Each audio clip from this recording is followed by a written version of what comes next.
Welcome back, ladies and gentlemen. Thank you so much for joining me. In today's video, we are going over the epic Monday night battle between the Pittsburgh Steelers and the Chicago Bears. I had planned on doing a different video, but after watching this game, I couldn't possibly pass up on the opportunity to cover it all. We are going to go over offensive, defensive, and overall views of each team. We're going to talk about some of the key turning points that happened, whether that was on the field, with the players, or with the referees, as many of you have already seen. If you are new to the channel, if you haven't done it yet, please like and subscribe. I greatly appreciate the support on my road to my first 100 subscribers. If you disagree with any of my takes, please drop that information down below. I would love to engage with you. And with that all out of the way, let's get into this Relentless Rundown.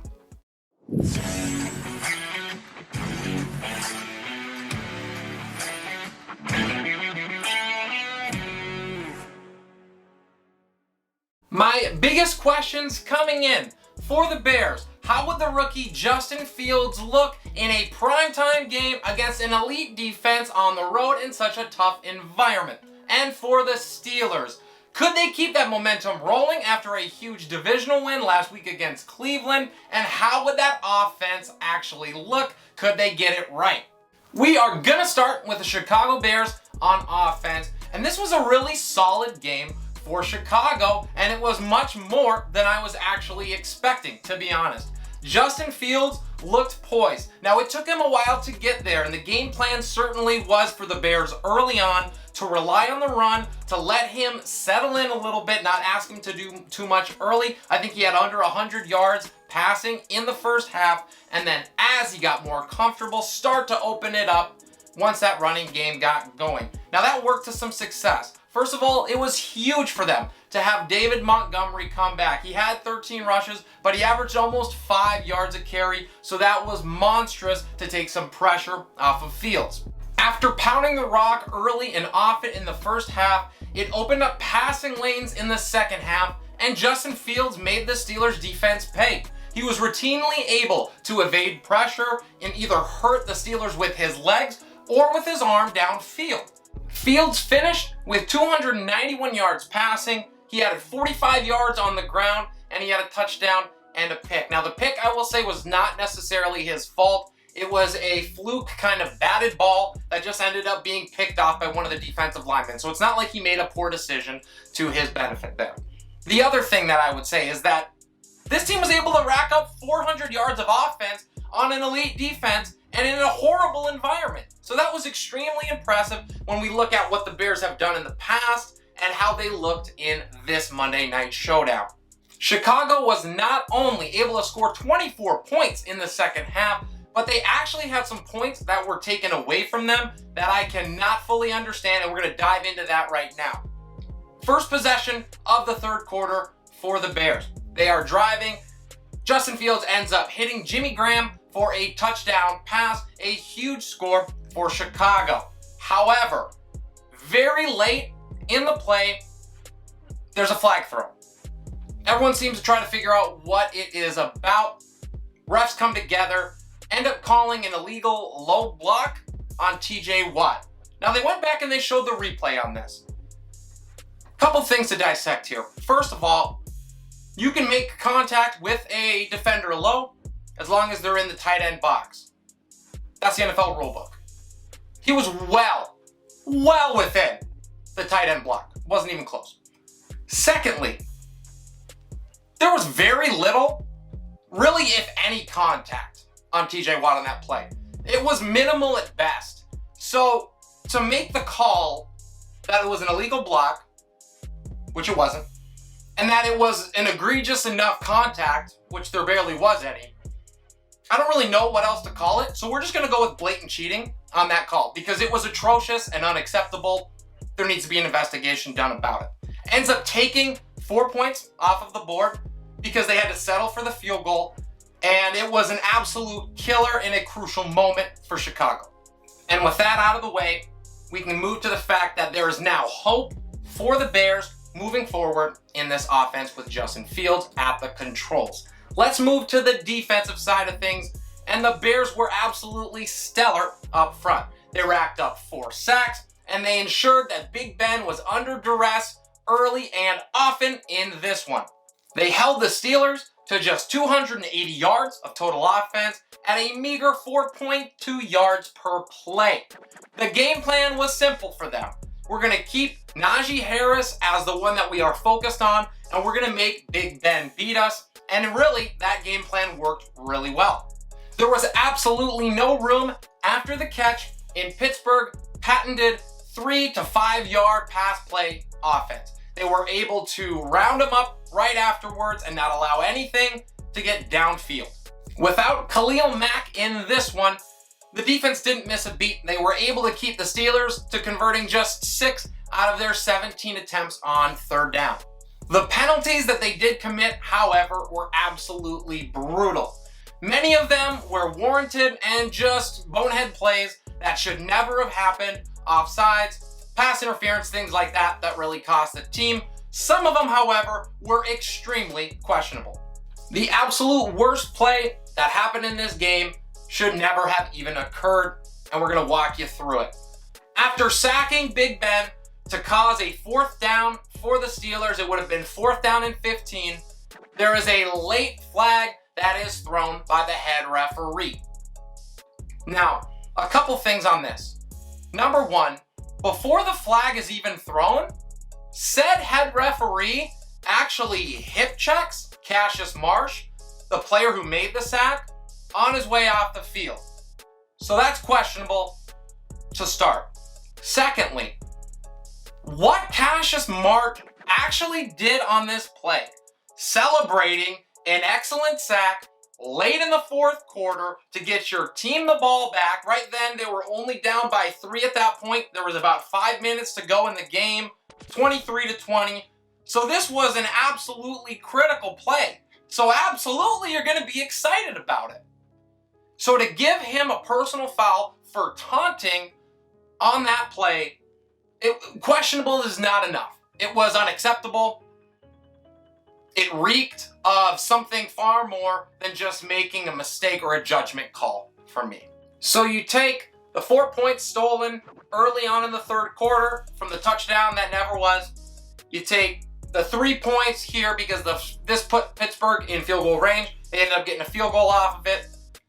That's 7 points minimum that were helped by the referees to give the Steelers the lead. It's a killer if you're a Bears fan, and I don't really know what else to say outside of that. Overall, this was just such a tough outcome for the better team in this game.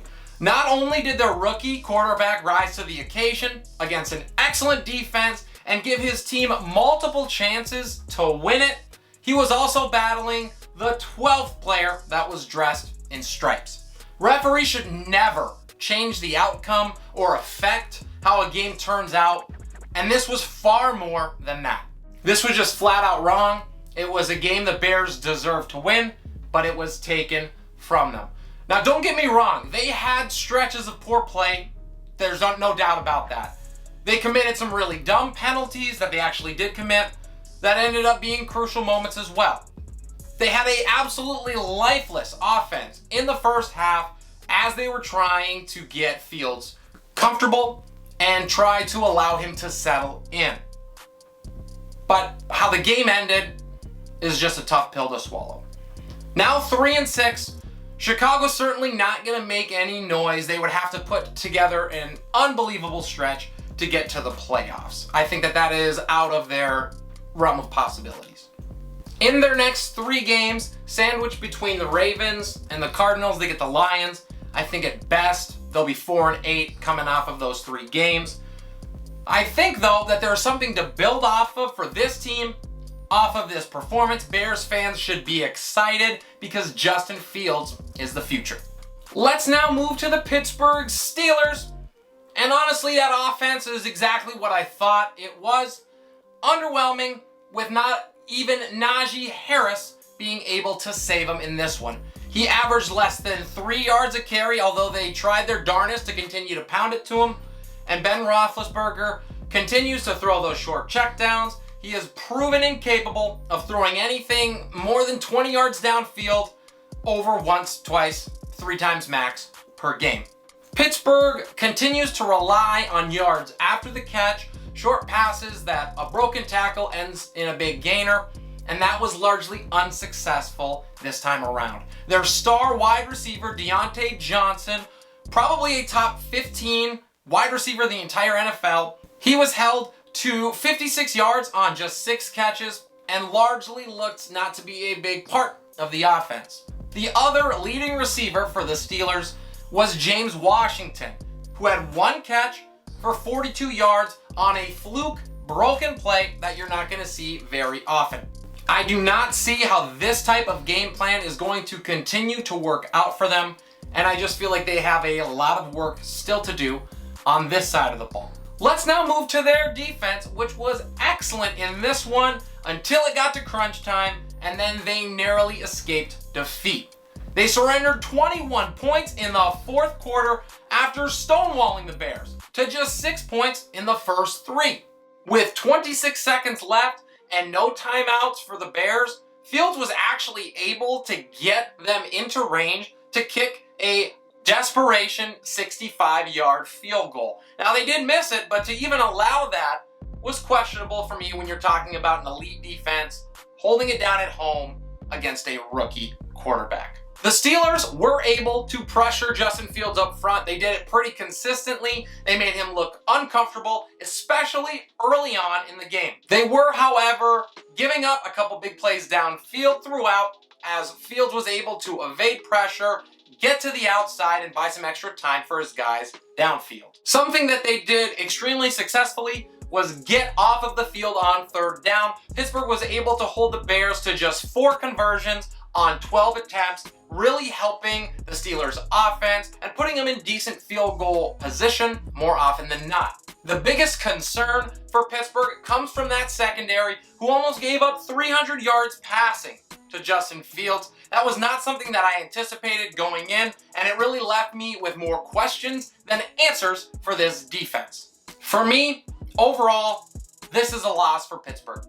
I don't care what the standings say. I don't care what the final score says. I watched the game with my own eyes, and them's the facts. They did not deserve, nor did they earn this game, and the way that they came out on top of it was criminal. They have to be extremely concerned with how they crumbled late, and it took them some calls and some ghost calls to even come out with the result that they did. At 5-3, with an asterisk, they are clearly in playoff position after reeling off 4 straight wins. They are just a full game back of the Ravens, and they have a half-game lead on both the Bengals and the Browns. Now, they did beat the Browns last week, so they hold the tiebreaker there. However, they did lose to Cincy a couple weeks ago, so that rematch will be critical. They also have a brutal remaining schedule. I think it's going to be hard, but certainly possible for Pittsburgh to get one of the final 2 playoff spots. Now, right now, I don't have them as anything more than the 7th best team in the AFC. I don't think they've earned even that. And it's going to be a critical stretch in the next couple of weeks to see if they can stay in it or start falling behind in the pack. And that'll do it in this Relentless Rundown. Thank you for joining me. If you enjoyed the content today, please like and subscribe. I greatly appreciate all of the support on my road to my first 100 subscribers. If you disagree with any of my takes, please drop that down below. I would love to engage with you. This is Relentless Press. I am your host, Abraham Opatz, and we'll see you next time.